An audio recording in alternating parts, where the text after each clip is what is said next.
for incentivizing a modal shift from rail to road to increase the share of inland waterways and coastal shipping from 6% to 12% by 2047.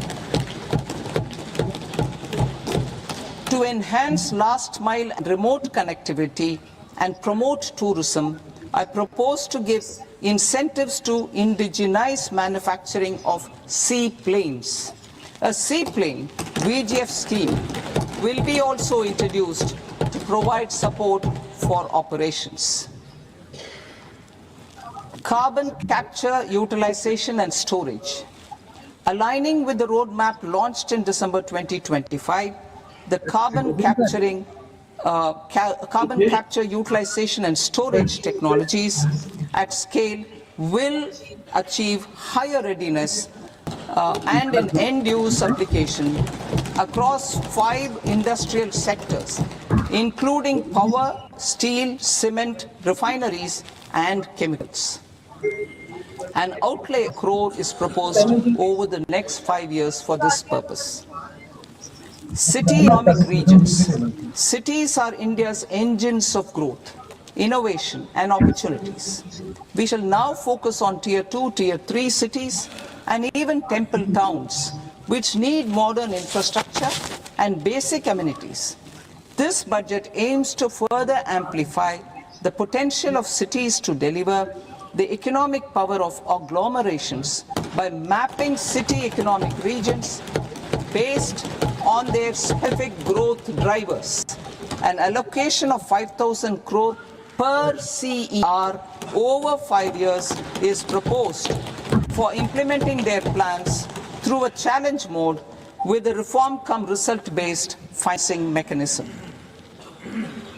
In order to promote environmentally sustainable passenger systems, we will develop 7 high-speed rail corridors between as growth connectors, namely Mumbai to Pune, Pune to Hyderabad, Hyderabad to Bengaluru, Hyderabad to Chennai, Chennai to Bengaluru, Delhi to Varanasi, Varanasi to Siliguri.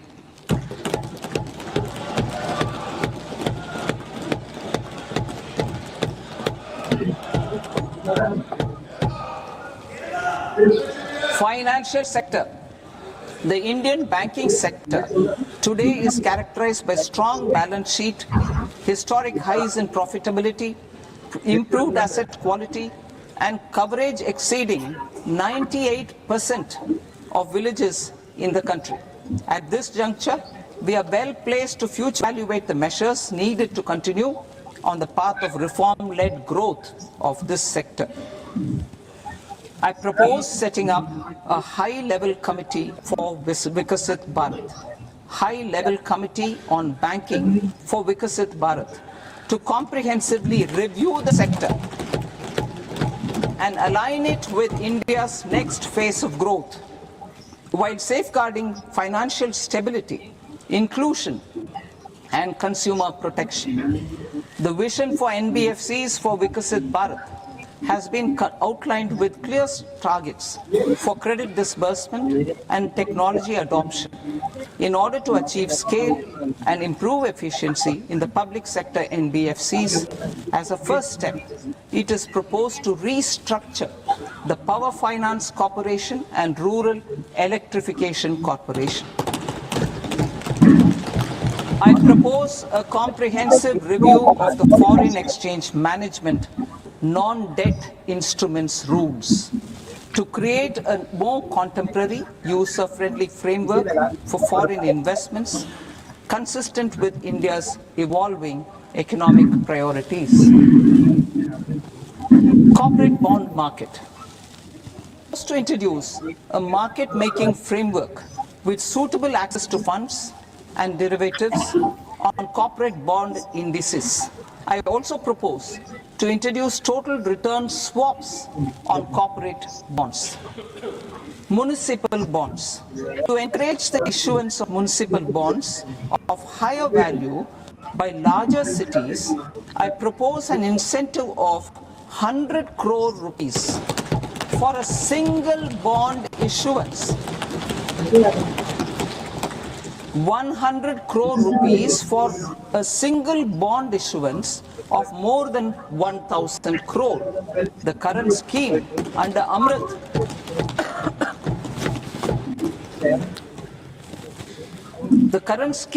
Amrit which incentivizes issuances up to 200 crores only, will also continue to support smaller and medium towns.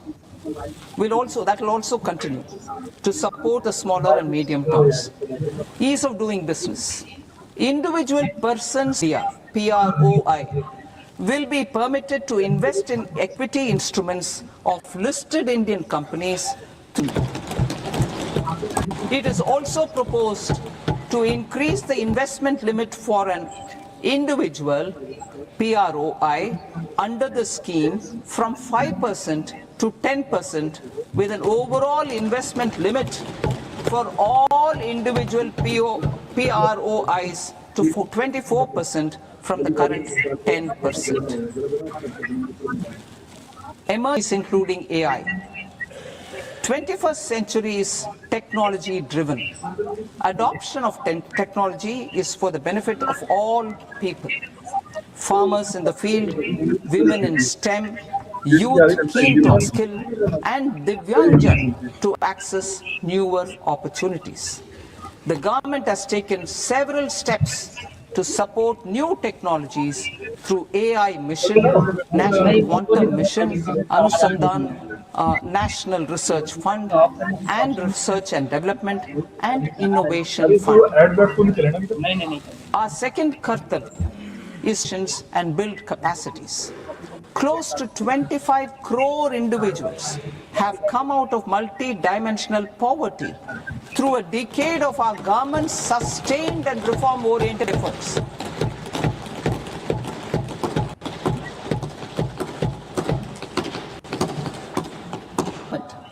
Has therefore decided to place a renewed emphasis on the service sector to provide a pathway to fulfilling aspirations of a youthful India with the following measures. I propose to set up a high-powered education to employment and enterprises standing committee to recommend measures that focus on services sector as a core driver of Vikasit Bharat. This will make us a global leader in services with a 10% global share by 2047. The committee will prioritize areas to optimize the potential for growth, employment, and exports. They will also assess the impact of emerging technologies, including AI, on jobs and skill requirements and propose measures thereof. To create a range of skilled career pathways, a new range of skilled career pathways for our youth, I propose interventions in the following sectors. Health. Existing institutions for allied health professionals will be upgraded and new AHP institutions established in private and government sectors. This will cover 10 selected disciplines, including optometry, radiology, anesthesia, OT technology, applied psychology, and behavioral health, and add 1 lakh AHPs over the next 5 years. A strong care system covering geriatric and allied care services will be built. A variety of NSQF-aligned programs will be developed to train multi-skilled caregivers, combine care and allied skills such as wellness, yoga, and operation of medical assistive devices. In the coming year, 1.5 lakh caregivers will be trained.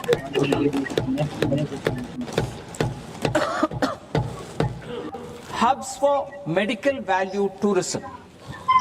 To promote India as a hub for medical tourism services, I propose to launch a scheme to support states in establishing 5 regional medical hubs in partnership with the private sector. These hubs will serve as integrated healthcare complexes that combine medical, educational and research facilities.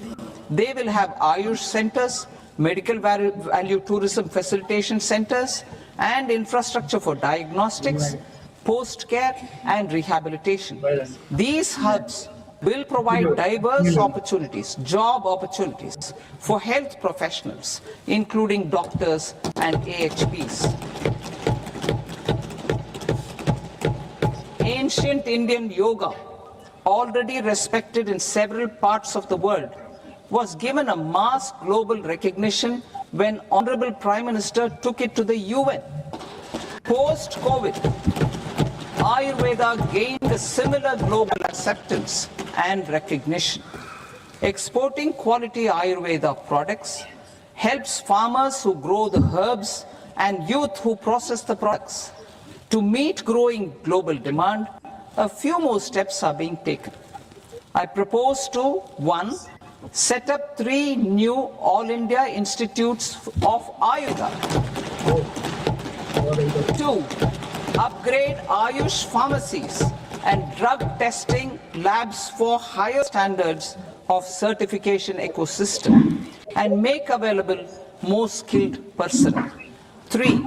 Upgrade the WHO Global Traditional Medicine Center in Jamnagar to bolster evidence-based research, training and awareness for traditional medicine. Animal husbandry. Livestock contributes to close to 16% of farm income, including of poor and marginal households.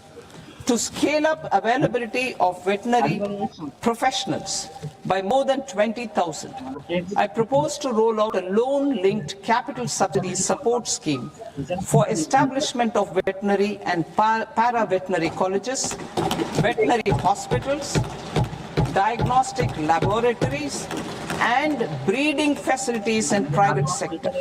Collaboration between Indian and foreign institutions will also be facilitated. Orange economy. India's animation, visual effects, gaming and comics sector, AVGC sector, is a growing industry projected to require 2 million professionals by 2030. I propose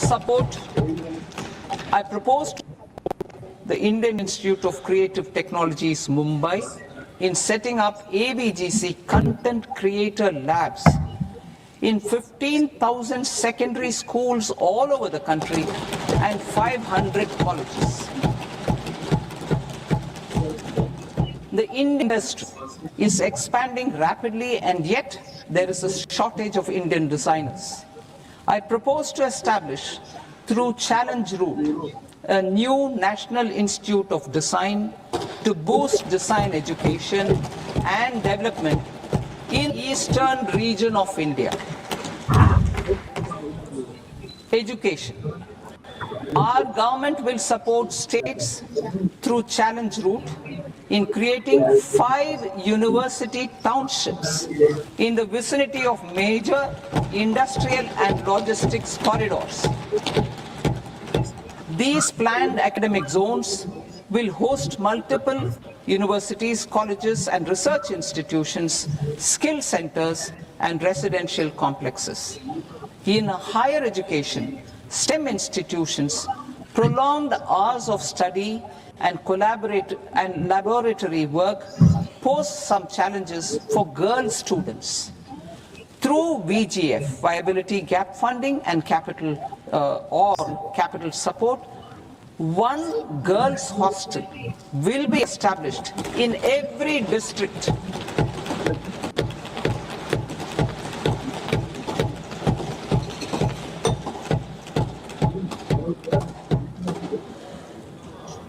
To promote astrophysics and astronomy via immersive experiences. 4 telescope infrastructure facilities will be set up or upgraded. The National Large Solar Telescope, the National Large Optical Infrared Telescope, the Himalayan Chandra Telescope, and the Cosmos 2 Planetarium. The tourism sector has the potential to play a large role in the employment generation, forex earnings, and expanding the local economy. I propose to set up a National Institute of Hospitality by upgrading the existing National Council for Hotel Management and Catering Technology. It will function as a bridge between academia, industry, and government. I also propose a pilot scheme for upskilling 10,000 guides in 20 iconic tourist sites through a standardized, high-quality, 12-week training course in hybrid mode in collaboration with the Indian Institute of Management. A national destination digital knowledge grid will be established to digitally document all places of significance, cultural, spiritual, and heritage. This initiative will create a new ecosystem of jobs for local researchers, historians, content creators, and technology partners. India has the potential and opportunity to offer world-class trekking and hiking experience. We will develop ecologically sustainable mountain trails in Himachal Pradesh, Uttarakhand, and Jammu Kashmir. Also in Araku Valley in the Eastern Ghats and Podigai Malai in the Western Ghats.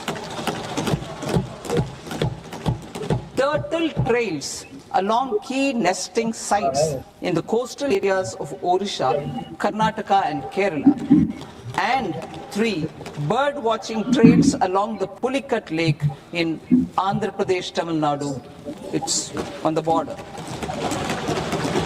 Under the visionary leadership of Honorable Prime Minister, we established the International Big Cat Alliance in 2024. This year, India is a global Big Cat Summit where heads of governments and ministers from 95 range will deliberate on collective strategies for conservation. Heritage and culture tourism. I propose to develop 15 archaeological sites, including Lothal, Dholavira, Rakhi Gadi, Adichanallur, Saranath, Hastinapur, and Leh Palace into vibrant experiential cultural destinations. Excavated landscapes will be open to the public through curated walkways. Immersive storytelling skills and technologies will be introduced to help conservation labs, interpretation centers, and guides. The sports sector provides multiple means of employment, skilling, and job opportunities. Taking forward the systematic nurturing of sports talent which is set in motion through the Khelo India, I propose to launch a Khelo India mission to transform the sports sector over the next decade. The mission will facilitate an integrated talent development pathways supported by training centers which are foundational, intermediate, and elite levels. B, systematic development of coaches and support staff. C, integration of sports science and technology. D, competitions and leagues to promote sports culture and provide platforms. And E, development of sports infrastructure for training and competition. Our third Kartavya aligns with our vision of Sabka Saath, Sabka Vikas towards Vikasit Bharat. This requires targeted efforts for 1. Incomes through productivity enhancement and entrepreneurship, with special attention the small and marginal farmers. B. Empowering Divyangjan through access to livelihood training and high-quality assistive devices. C. Empowering the vulnerable to access mental health and trauma care. D. Focus on the Purvodaya states and the Northeast region to accelerate development and employment opportunities. Fisheries. We will undertake initiatives for integrated development of 500 reservoirs, sarovars. 2. Strengthen the fisheries value chain in coastal areas and enable market linkages involving startups and women-led groups together with fish farmer producer organizations. Animal husbandry. To provide quality employment opportunities in rural and peri-urban areas, we will support the animal husbandry sector in entrepreneurship development through A. credit-linked subsidy program. B. Scaling up and modernization of livestock enterprises. C. Enhanced creation of livestock, dairy and poultry.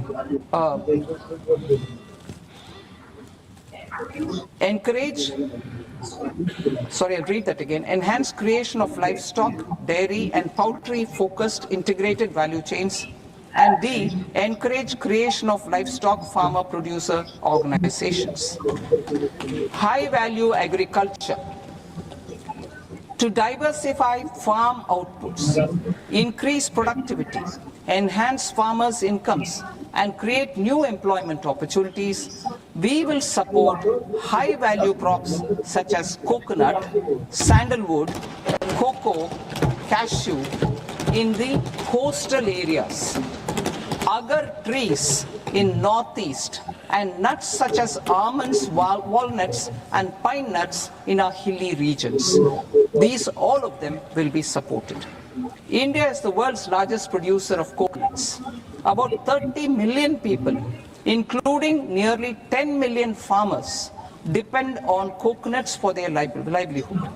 To further enhance competitiveness in coconut production, I propose a coconut promotion scheme to increase production and enhance productivity through various interventions, including replacing and non-productive trees with new saplings or plants or varieties in major coconut growing states. A dedicated program is proposed for Indian cashew and cocoa to make India self-reliant in raw cashew and coconut production and processing, enhance export competitiveness, and transform Indian cashew and Indian cocoa into premium global brands by 2030. Sandalwood. Sandalwood is closely linked to India's social and cultural heritage.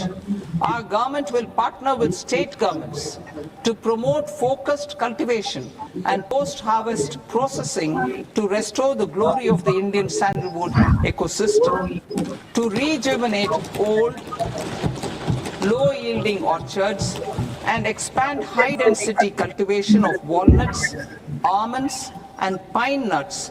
We will support a dedicated program to enhance farmer incomes and in bringing value addition by engaging youth.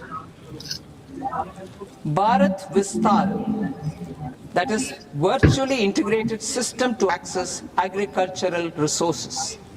I propose to launch Bharat Vistar, a multilingual AI tool that shall integrate the AgriStack portals and the ICAR package on agricultural practices with AI systems. This will enhance farm productivity, enable better decisions for farmers, and reduce risk by providing customized advisory support. She Marts for rural women-led enterprises. Building on the success of Lakpati Didi program, I propose to help women take the next step from credit-linked livelihoods to being owners of enterprises. Self-help entrepreneur, she Marts will be set up as community-owned retail outlets within the cluster-level federations through enhanced and innovative financing instruments. Empowering Divyangjan. Divyangjan Kaushal Yojana. Information technology, AVGC sectors, hospitality and food and beverages sectors often offer task-oriented and process-driven roles which are suitable for Divyangjan. We will ensure dignified livelihood opportunities through industry-relevant and customized training specific to each Divyangjan group. Divyang Sahara Yojana. Timely access to high-quality assistive devices for all eligible Divyangjan is a fundamental need. I propose to 1. Support the Artificial Limbs Manufacturing Corporation of India, Alimco, to set up and to scale up production of assistive devices. Invest in R&D and AI integration. Strengthen PM Divyasha Kendras and support setting up of assistive technology marts as modern retail style centers where Divyangjan and senior citizens can see, try and purchase assistive products. Reaffirming our commitment to mental health and trauma care. There are no national institutes for mental health care in North India. We will therefore set up a NIMHANS 2 and also upgrade national mental health institutes in Ranchi and in Tezpur as regional apex institutions. Emergencies expose families, particularly the poor and vulnerable, to unexpected expenditure. We will strengthen and increase these capacities by 50% in district hospitals by establishing emergency and trauma care centers. Focus on Purvodaya states and northeastern regions. Purvodaya.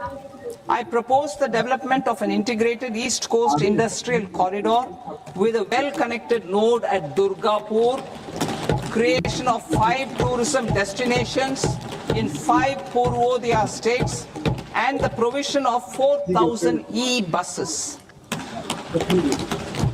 Buddhist sites in northeastern region.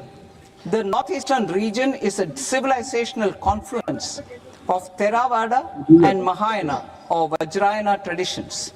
I propose to launch a scheme for development of Buddhist circuits in Arunachal Pradesh, Sikkim, Assam, Manipur, Mizoram and Tripura. The scheme will cover preservation of temples and monasteries, pilgrimage interpretation centers, connectivity and pilgrim amenities. 16th Finance Commission. On 17th November 2025, the 16th Finance Commission submitted its report to the President.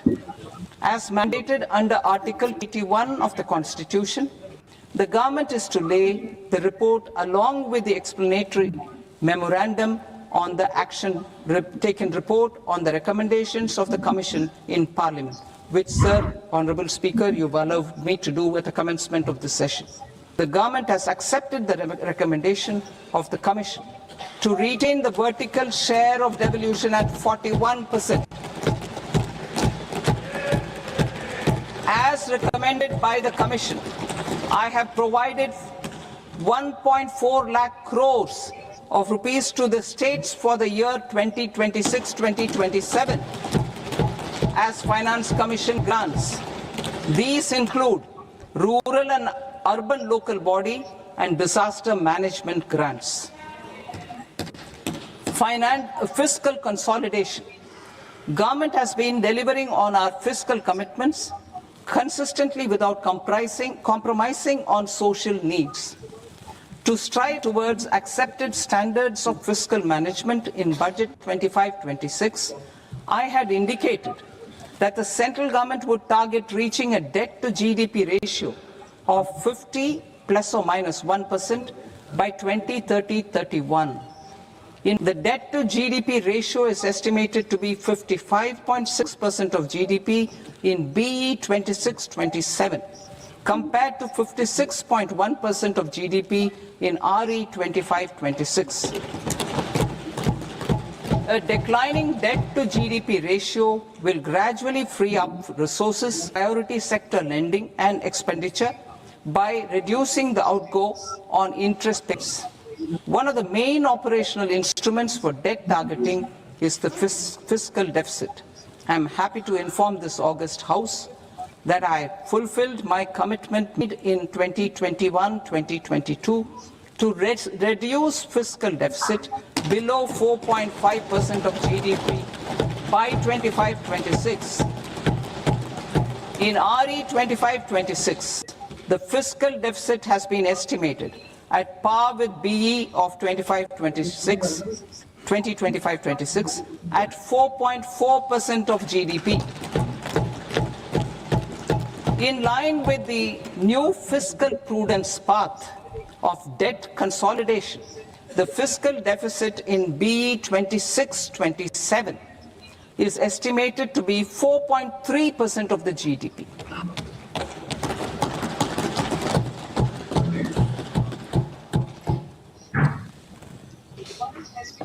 The revised estimates of the non-debt receipts are 34 lakh crore rupees, of which the centre's net tax receipts are 26.7 lakh crore. The revised estimate of the total expenditure is 49.6 lakh crore rupees, of which the capital expenditure is about 11 lakh crores. Budget estimates 20 to 2027. Coming to 26-27, the non-receipts and the total expenditure are estimated as 36.5 lakh crore and 53.5 lakh crore respectively. The centre's net tax receipts are estimated at 28.7 lakh crore rupees. To finance the fiscal deficit, the net market borrowings from dated securities are estimated at 11.7 lakh crore rupees. The balance financing is expected to come from small savings and other sources. The gross market borrowings are estimated at 17.2 lakh crore rupees. I'll now move to Part B. Part B. Direct taxes.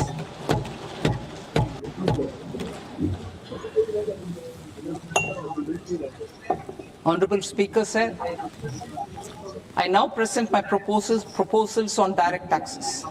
New Income Tax Act. In June 2024, I announced a comprehensive review of the Income Tax Act 1961.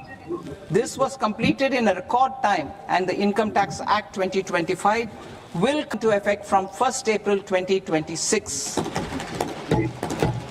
The simplified income tax rules and forms will be notified shortly, giving adequate time to taxpayers to acquaint themselves with its requirements. The forms have been redesigned such that ordinary citizens can comply without difficulty. Ease of living. I propose that any by the Motor Accident Claims Tribunal to a natural person will be exempt from income tax, and any TDS on this account will be done away with. I propose to reduce TCS rate on the sale of overseas tour program package from the current 5% and 20% to 2% without any stipulation of amount. I propose to reduce TCS rate for pursuing education and for liberalized remittance scheme, popularly known as LRS, from 5% to 2%. Sun Power Services is proposed to be specifically brought within the ambit of payment to contractor for the purpose of TDS to avoid ambiguity. Thus, TDS on these services will be at the rate of either 1% or 2% only. I propose a scheme for small taxpayers wherein a rule-based automated process will enable obtaining a lower or nil deduction certificate instead of filing an application with the assessing ease of taxpayer holding securities in multiple companies. I propose to enable depositories to accept Form 15G or Form 15H from the investor and provide it directly to various relevant companies. I propose to extend time available for revising returns from 31st December to up to 31st March with the payment of a nominal fee. I also propose to stagger the timeline for filing of tax returns. Individuals with ITR 1 and ITR 2 returns will continue to file till 30th July, and non-audit business cases or trusts are proposed to be allowed time till 31st August. TDS on sale of immovable property is proposed to be deducted and deposited through resident buyers or her PAN-based challan instead of requiring a TAN, which is a temporary accounting number. To address practical issues of small taxpayers like students, young professionals, tech employees, relocated NRIs, and such others, I propose to introduce a one-time 6-month foreign asset disclosure scheme for these taxpayers to disclose income or assets below a certain size. This scheme would be applicable for two categories of taxpayers, namely A, who did not disclose their overseas income or assets, and B, who disclosed their overseas income and or paid due tax but could not declare the asset acquired. For category A, the limit of undisclosed income or asset is proposed to be up to 1 crore rupees. They need to pay 30% of fair market value of asset or 30% of undisclosed income as tax and 30% as additional income tax in lieu of penalty, and would thereby get immunity from prosecution. For category B, asset value is proposed to be up to 5 crore rupees. Here, immunity from both penalty and prosecution will be available with a payment of fee of 1 lakh rupees. Rationalizing penalty and prosecution. Multiplicity of proceedings are hindrance to the ease of doing business. I propose to integrate assessment and penalty proceedings by way of a common order for both. There will be no interest liability on the taxpayer of appeal before the first appellate authority, irrespective of the outcome of appeal process. Further, quantum of being reduced from 20% to 10% and will continue to be calculated only on core tax. As an additional measure for reducing litigation, I propose to allow taxpayers to update their returns even after reassessment proceedings have been initiated, and an additional 10% tax rate over and above the rate applicable for the relevant year. The assessing officer will then use only this updated return in his proceedings. There is already a framework for immunity from penalty and prosecution in the cases of underreporting. I propose to apply this framework for immunity to misreporting too. However, in such a case, the taxpayer will need to pay 100% of the tax amount as an additional income tax over and above the tax and interest due. Penalties for certain technical defaults, such as failure to get accounts audited, non-furnishing of transfer pricing audit report, and default in furnishing statement for financial transactions, are proposed to be converted into fee.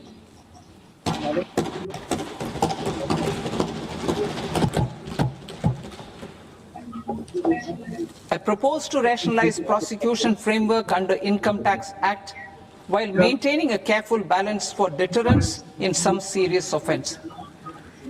Non-production of books of account and documents and requirement of TDS payment is made in kind are being decriminalized. Further,